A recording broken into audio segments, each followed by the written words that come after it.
Hey guys, welcome back. Happy new calendar year. Uh, I've been saying that to people and they look at me funny because they don't understand. One guy was like, "Did you say Happy New Year?" I was like, "Yeah, Happy New calendar year, right? It's a new calendar year because it's not really a new year. We're still in the winter." He's like, "Oh, Happy New Year." I'm like, okay. He didn't really get it, but I don't know. I may stop doing it, but sometimes I do it just to see what people say. Anyways, I'm going to kind of summarize some of the things I've been thinking. I know it's been a while since I released a video, but mainly I'm going to discuss how I approach life now with the mindset of this uh, world that we live in, of this concept that potentially is very true, right? And tie it in with this idea of why this suffering can actually serve a lot of people, right? The idea or the suffering is a catalyst to wanting more, right? So people then swing from suffering, from pain, into pleasure, right? And they say, oh, this is good. But like I've discussed in other videos, the pleasure only then also leads to the same thing, which is suffering, right? Because it's hedonistic. They're trying to stay in pleasure, just like the New Age movement is trying to stay in positivity. It's holding on as best as they can to positivity, to that feeling of ecstasy, right? It's like it's a drug. It's just the same thing with psychedelics. It's the same thing with the love that we feel here. It's an attachment. We're attached to a feeling it gives us, and therefore, feelings can't be the denotation or the attribute of an enlightened being, of someone that is truly transcendental or not of this world, let's say, right? Because you go as high as you can in all those feelings until immense bliss, and you think, oh, I need to stay here because this is the best feeling in the world. But you're not transcending it. You're not ascending. I guess you are ascending in the vibratory levels, right, in the dimensions of the matrix, but you're not transcending it. You transcending feelings is not being attached to positive or negative, right? It's non-dualistic essentially. And suffering does serve to remind people that, hey, I'm not from here, or the true spiritual beings, right? Let's say I'm not from here. I don't need to experience this. No matter which way I go, I'm still going to hit the same roadblock, and that's unfulfillment, right? True joy and contentment and peace is found not necessarily in being, let's say, neutral, right? Oh, I'm neutral. I don't have an opinion about anything or whatever.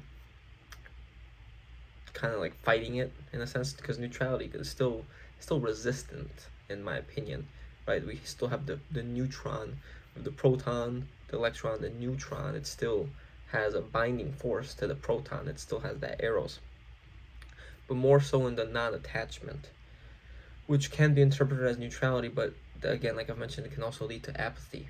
It's because we extract energy ourselves from those emotions, and we're in constant neutrality.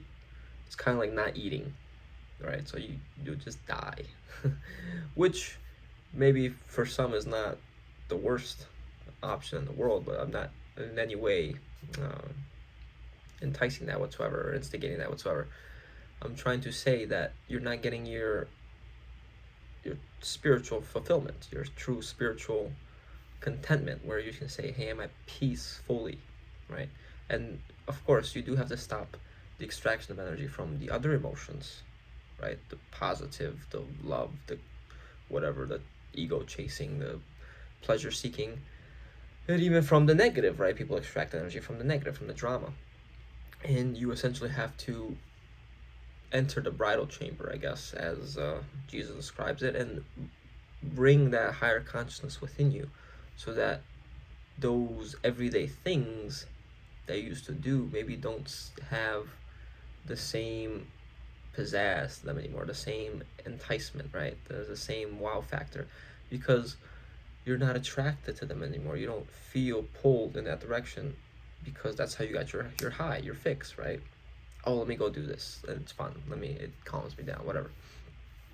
Right? You can still do those things, but again, it's the Buddha kind of describes it like um, when you're seeking for a purpose, you will never find the purpose, right? But it's only when you realize there is no purpose that you find a purpose, that you find your true purpose. Because by realizing that there is no gain in those things, there is no fulfillment in these things, then can you finally do those things without attachment to whatever happens. Then you can finally be completely neutral, let's say, when participating in life. Right? You still have to do things, right, for your family, for yourself, whatever in the world. You still have to be potentially social, unless you completely choose the the hermetic, the hermit mode, right, lifestyle. And even then, you still have to do things for yourself if you want to keep living. Otherwise, it's essentially euthanizing, right? You're committing suicide. Potentially, you just dematerialize. I don't know. Again, I'm not endorsing that whatsoever. But in order to still participate in the world, but not be from of the world, let's say, that's the mindset that I approach. I do, but I don't feel necessarily like that's my purpose. I don't feel necessarily like I have to do these things because that'll make me happy, because that'll be fulfilling, right? I know it's a cat and mouse game that just goes around, without an end, without any actual achievement, true fulfillment, right? But again, that suffering does serve to remind people that this is not our home, and more than likely would lead people to the same conclusion that I'm getting to now, which is that nothing that you do in this world will truly bring you happiness. And that's something you just have to be okay with and reorient your objective, your intent towards what is true fulfillment, which is that true source, that true spirit outside of this matrix. Some say, first of all, it's your higher self, your true self, your actual spiritual half, which is described as, the bride in the bridal chamber that you must unite with first, which essentially would be balancing your energy, your masculine and feminine, right, until it becomes outside of energy, a sort of spirit.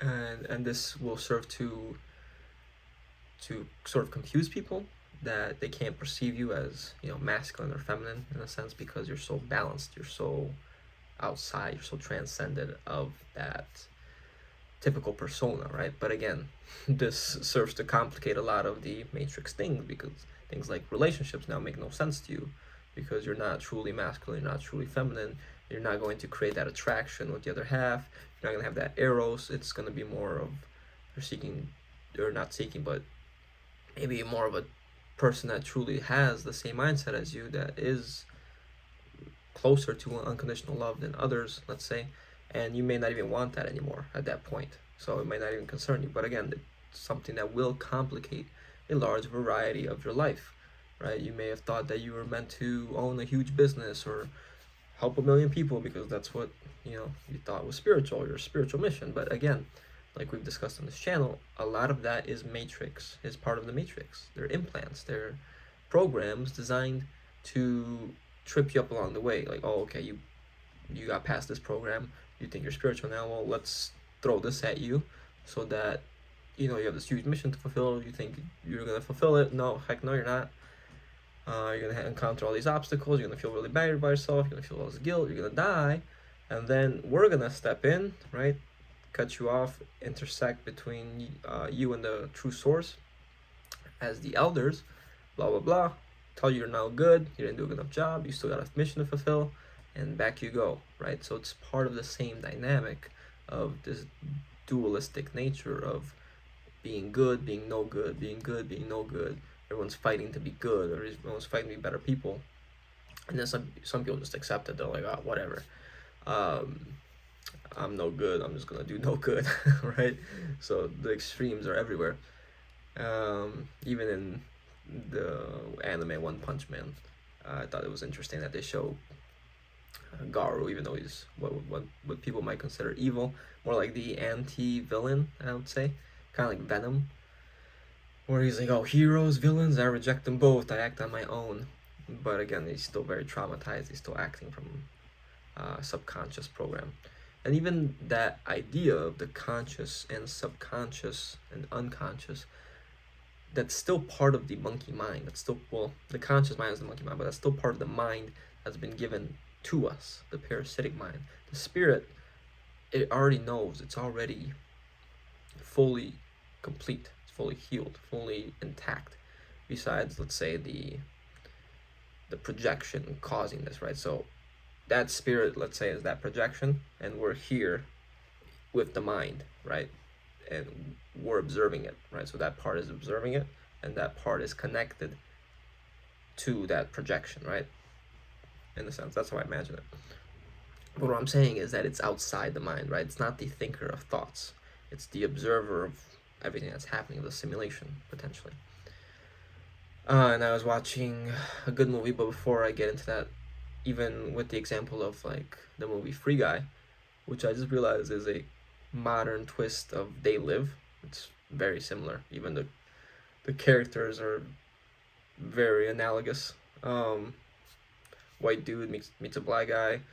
The white dude tries to get the black guy to break out of the matrix, right? To wake him up, puts his glasses on, right? They were best friends, or not best friends, but in They Live, they meet each other at work. But I'm like, dude, this is the same movie. What the heck? Except in Free Guy, what's his name? Ryan Reynolds actually tries doing really good. He tries to be the good guy and serving humanity, but he realizes ultimately, I think it's shown in the movie or not, but it seems like he realizes that, oh, this is just still part of the game. Whenever I'm doing good, I'm just helping people in the game, though. In order to do true goodness, I need to show them that it's a game. I believe he tries to, but they get scared and run away. So then he realizes, oh, that's probably not it.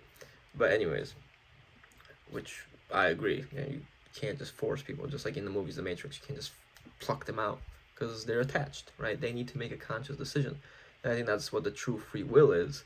It's a conscious decision between this place and all its dimensions and outside of it, potentially, or outside of the black hole system that we reside in.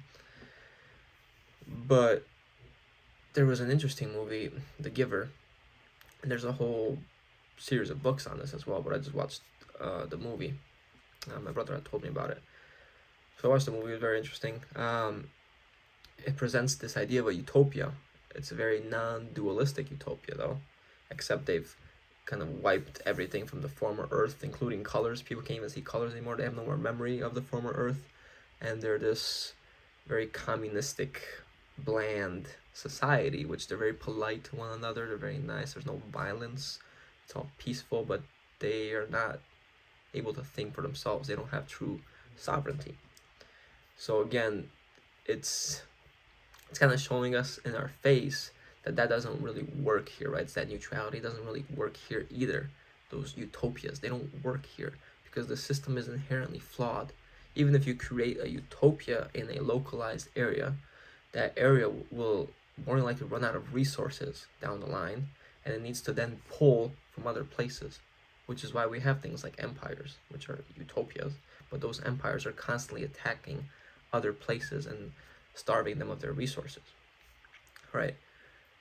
But it shows how there's a group of elders that are managing everything, right? The elders, right? They're in a contained zone, which likely is what the firmament is denoting in the Bible. We're in a contained plane or some sort. And there's a guy that holds all the memories of the previous Earth, right? Of love, of whatever, of children playing, of laughter, of war, of all the bad things too. And there's a plane that supposedly they can cross, and if they do, the person with memories, if the person with the memories actually crosses that plane, all the people then get the memories back, and they'll be able to think for themselves again. Because at the beginning of every day, they take a shot which suppresses any rebellious emotions and any potential memories or psychic gifts that they can receive. So I think that's very similar to, right, the Matrix system, except for them it's more of a peaceful environment, whereas here it's everything else is allowed. The whole full duality spectrum is allowed, right? And it's very interesting because the barrier is actually on an icy, snowy land, right? Which could potentially be denoting Antarctica. So it's very interesting because since they have their memories wiped, just like us, we don't know. We're constantly trying to remember. We're not learning. We're constantly trying to remember. Oh, wait, it was actually like this. We actually don't need to suffer. Oh, there are actually better areas that we can express our full spiritual creativeness and simply play and simply be our true selves without having to give parts of ourselves every time, every lifetime, especially, and then consistently be memory wiped as well, right? And the kid is assigned as the next memory inheritor, but he essentially takes a step back from everything that his life purpose denotes in the actual system, and he says, no, I'm gonna go cross that barrier. And I won't spoil it what happens, but they pretty much show that at the beginning of the movie anyways. But it's a very interesting movie. If you do want to see it, check it out. Form your own opinions about it. Now, could Antarctica be denoting that, that barrier is, I don't know, holding back some sort of spiritual phenomenon? I don't know. I do believe that there are potentially lands beyond lands, but again, I think it's still part of their system, kind of like the extra dimensions, right? So I don't think the way out or the way towards true spiritual union is by some physical means. You gotta just run through that barrier, run as fast as you can. No, I don't think it's like that. It's more spiritual, in my opinion. It's more of a conscious choice, and then living that conscious choice by not feeding with your own emotions, with your own thoughts, with your own attachments, your own desires towards the mechanistic processes of the system, right? Because if something stops being fed, they will essentially either die or move on, right? Move to something else.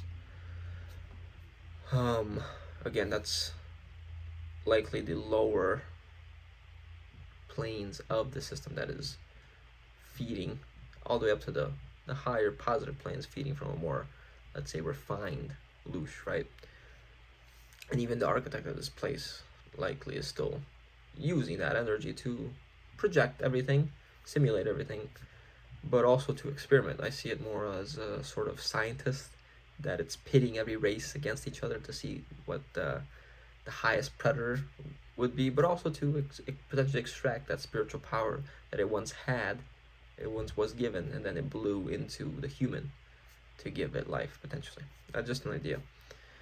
Kind of like, when the devil tries to get you to sell your soul to it, right? Like I mentioned before. But anyways, that's how I see life now, right? I'm not particularly attached to any specific purpose. I still do things because they need to be done, but not because I think I will gain any satisfaction out of them. My goal, my intent is to be satisfied how I am already, in my own current status, right? My own being, in my own connection to the source, because I think that's all that matters. So, take that as you may. I thought I'd give a more practical approach to this video, even though it's still largely conceptual and theoretical, in comparison to my other more theoretical philosophical videos. So hope you guys enjoyed. I'll try to be more frequent with my videos again. I just had a bit of a hiatus with work and the holidays and everything, and I just took a little break, but I'll be back. So hope you guys enjoyed. Leave a like if you did, comment, let me know what you thought down below, subscribe, and I'll see you guys next time. Take care.